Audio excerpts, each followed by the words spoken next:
Hello friends, welcome back once again.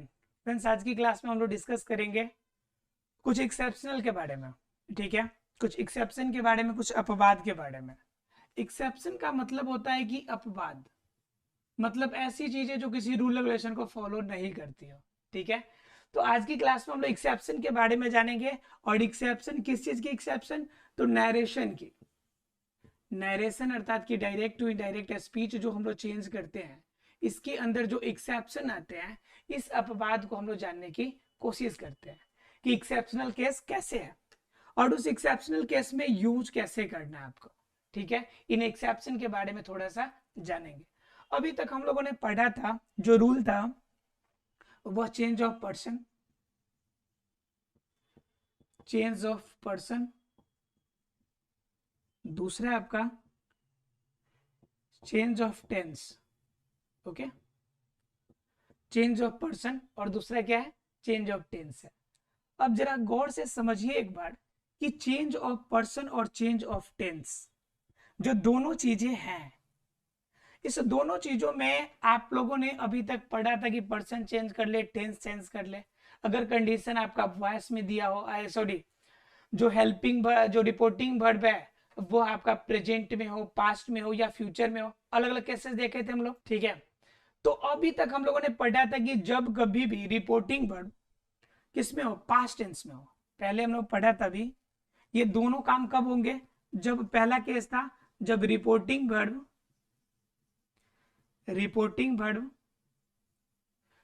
Past tense में हो, right. तो यह पास्ट टेंस में होने पर हमें सारे काम करते थे, अर्थात कि चेंज ऑफ पर्सन हो या चेंज ऑफ टेंस हो, इन दोनों क्रियाओं को हम करते थे। क्लियर है? अब ये कंफर्म हो गया कि चेंज ऑफ पर्सन है, चेंज ऑफ टेंस हम लोग करते हैं। लेकिन जरा एक बार बात कीजिए, एक बार जरा समझने की कोशिश कीजिए कि रिपोर्टिंग वर्ब में अगर यह पास्ट टेंस में हो तो एक्सेप्शन का मतलब हो गया कि ऐसा केस जब यह पास्ट टेंस में रहे लेकिन फिर भी चेंज ऑफ पर्सन और चेंज ऑफ टेंस के काम नहीं होगा। जरा एक सेंटेंस देखिए, माई फादर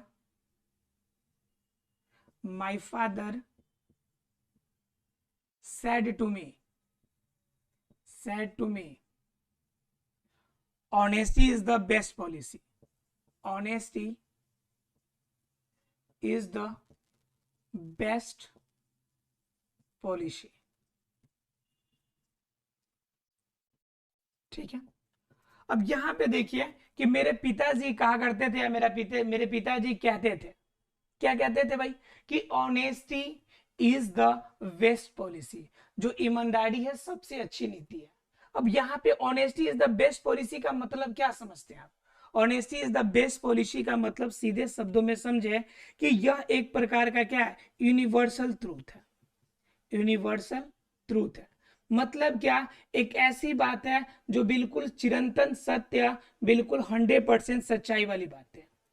तो कहता है कि जब कभी भी रिपोर्टेड स्पीच के रूप में कोई ऐसी घटना की चर्चा की जाए जो यूनिवर्सल ट्रूथ है, मतलब क्या? कि आपका 100% सच्चाई के रूप में है, तो उस कंडीशन को आपको क्या करना है कि उस कंडीशन में किसी भी फॉर्म में आपका इसका यूज नहीं करना है। जब भी यूनिवर्सल ट्रूथ होगा तो आपको किसका यूज नहीं करना है? यूनिवर्सल ट्रूथ में न चेंज ऑफ पर्सन होगा और ना ही चेंज ऑफ टेंस होगा।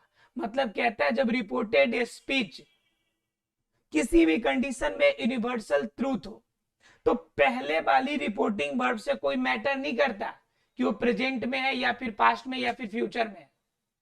बस क्या होता है कि वहां पे चेंजेस कुछ भी करना ही नहीं होता। मतलब क्या कि इसको अगर बनाना होगा तो सिंपल बनाएंगे हम लोग, my father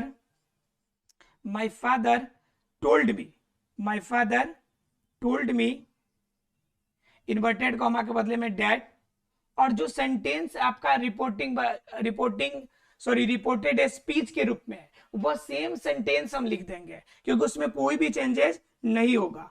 honesty is the best policy, honesty is the best policy, right. तो यह सेंटेंस क्या हो गया कि माय फादर टोल्ड मी, मेरे पिताजी कहते थे कि ऑनेस्टी क्या है? आपका honesty is the best policy. अब यहां पे देखिए, ऑनेस्टी यहाँ पे टेंस चेंज नहीं करने का मतलब है कि यहाँ पे इज है तो वाज नहीं करेंगे, ऐसा नहीं है। कि पहले ऐसा हुआ करता था कि ऑनेस्टी जो है अच्छी नीति है, ये घटना आज भी चल रही है, इसलिए इसमें हम लोग को टेंस चेंज करने की आवश्यकता नहीं है, और ना ही इसमें पर्सन चेंज करने की बात हम लोग कर सकते हैं।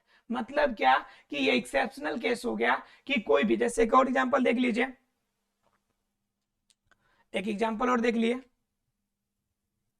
क्या लिखते हैं, यहां पे लिखते हैं, दिख रहा है, द टीचर said to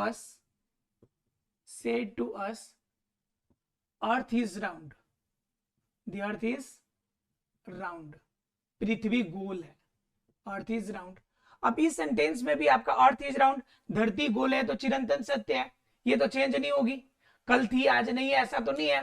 तो इस कंडीशन को भी हम बनाएंगे द टीचर सेड टू है, तो इसके बदले में टोल्ड तो यूज करेंगे ही, टोल्ड अस यूज तो करेंगे ये नॉर्मल केसेस के लिए। उसके बाद इन्वर्टेड कॉमा के बदले में डैट, उसके बाद earth is round, earth is round. Clear है आप लोग को? तो अर्थात कि एक्सेप्शनल केस तब लगेगा जब सेंटेंस क्या हो, यूनिवर्सल ट्रूथ हो। यानी कि आपको लिखना हो तो लिख सकते हैं कि जब रिपोर्टेड स्पीच यूनिवर्सल ट्रूथ हो। जैसे एक सेंटेंस और देख लीजिए, 2 and 2 is 4, या सम ऑफ 2 and 2 is 4, मतलब कि 2 और 2 का योग 4 होते हैं, तो ये भी चिरंतन सत्य है।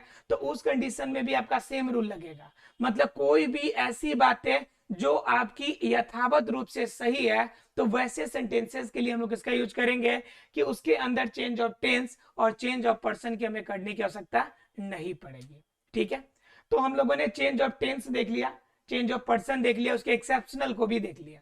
अब जरा बात करेंगे change of other parts of speech. ठीक है, टेंस और पर्सन के अलावा बहुत सारे अदर पार्ट्स ऑफ स्पीच आते हैं, जैसे दिस, दैट, देयर, है ना जी, हियर। तो ऐसे सेंटेंसेस को किस में कन्वर्ट करेंगे? तो ऐसे सेंटेंसेस को, ऐसे वर्ड को कन्वर्ट करने का भी तरीका है।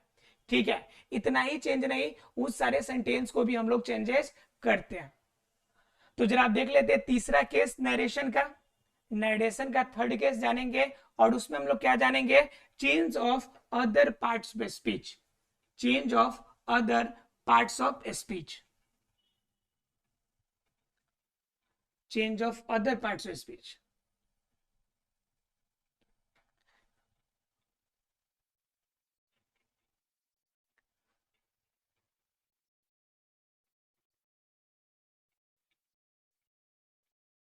तो देखिए, change of other parts of speech में क्या देखेंगे हम लोग, चेंज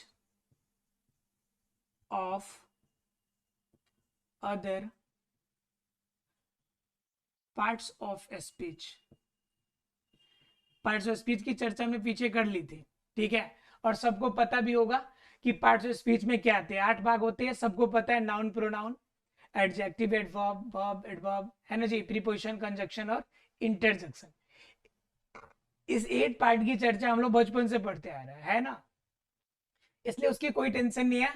वो समझिए कि बस आपको पता है। अब जानना यह है कि सेंटेंसेस में जब अदर पार्ट्स ऑफ स्पीच होंगे तो उसको चेंज कैसे करेंगे। जैसे एग्जांपल देखिए,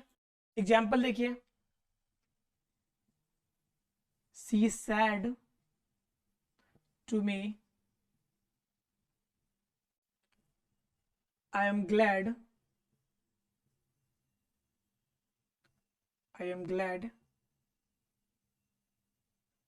to be here that evening, this evening, right?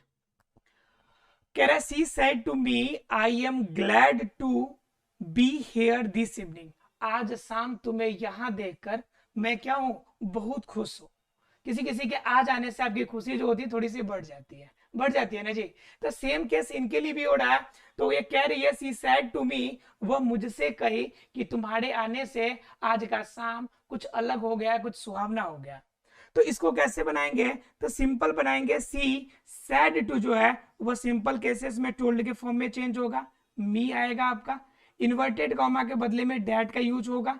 उसके बाद जब ये सैड टू पास्ट टेंस में है तो तो पास्ट टेंस के रूल क्या होता है कि चेंज ऑफ टेंस और चेंज ऑफ पर्सन दोनों चेंज होते हैं। तो आई फर्स्ट पर्सन है सब्जेक्ट के अकॉर्डिंग, तो क्या हो जाएगा सी। उसके बाद एम है, तो यह चेंज ऑफ टेंस में जाएगा, तो सी के बाद वॉज हो जाएगा ये ग्लैड टू बी। अब यहां पे वर्ड दिया हुआ हियर, तो हेयर को जब हेयर तो अदर पार्ट्स ऑफ स्पीच में आ जाएगा, क्योंकि ये तो आपका कैसे देखा जाए तो हेयर किस में चला जाता है प्रीपोजिशन में। तो हेयर जो वर्ड होगा यह चेंज होकर किस में चला जाएगा, यह जितने नजदीक वाले शब्द है वह दूर में बदल जाते हैं और दूर वाले नजदीक में। तो हेयर यहां आने की बात हो रही है और इसका उल्टा दूर जाने की बात करेंगे तो क्या कहेंगे देयर। तो to be there, to be there, और दिस मीन्स यह, दिस मीन्स यह, और इसका उल्टा अगर करेंगे दूर के लिए तो क्या हो जाएगा डैट, देयर, डैट और इवनिंग। बात समझ में आ रही है। मैंने अदर पार्ट्स ऑफ स्पीच में ये चीजें करनी है कि जो चीजें नजदीक है उसको दूर कर देनी है और जो दूर है उसे नजदीक कर देनी है, और इसी फॉर्म को जब चेंज करेंगे तो वो हमारा क्या कहलाता है अदर पार्ट्स ऑफ स्पीच के नाम से जाना जाता है। एक और जरा एग्जांपल देखिए, आप वर्ड्स लिख लीजिए जिन वर्ड को चेंजेस बार बार करने की जरूरत पड़ती है। अगर ये लिख लेंगे तो आपके लिए आसानी हो जाएगा। देखिए लिख लीजिए कुछ पार्ट्स ऑफ स्पीच को चेंज कैसे करेंगे, वो कुछ लिख लेंगे आप लोग वर्ड्स, तो आपके लिए थोड़ा सा क्या हो जाएगा आसान हो जाएगा। देखिए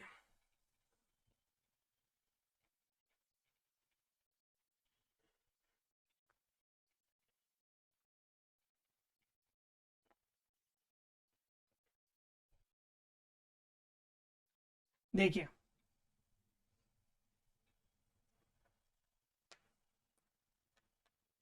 जैसे एग्जांपल में दिस है, तो दिस को चेंज किस में करना है डैट में चेंज करना है। अगर वर्ड रहता है दीज, तो बताइए दीज को किस में चेंज करते हैं आप दोज में चेंज कर देते हैं। अगर नाउ रहता है तो, नाउ रहता है तो देन कर लेते हैं, किसमें कन्वर्ट कर लेते हैं देन में, नाउ का देन हो गया। अगर हियर रहता है तो इसको चेंज करते हैं देयर में। अगर हेंस रहता है तो हेंस को करते हैं आप देन्स में, राइट।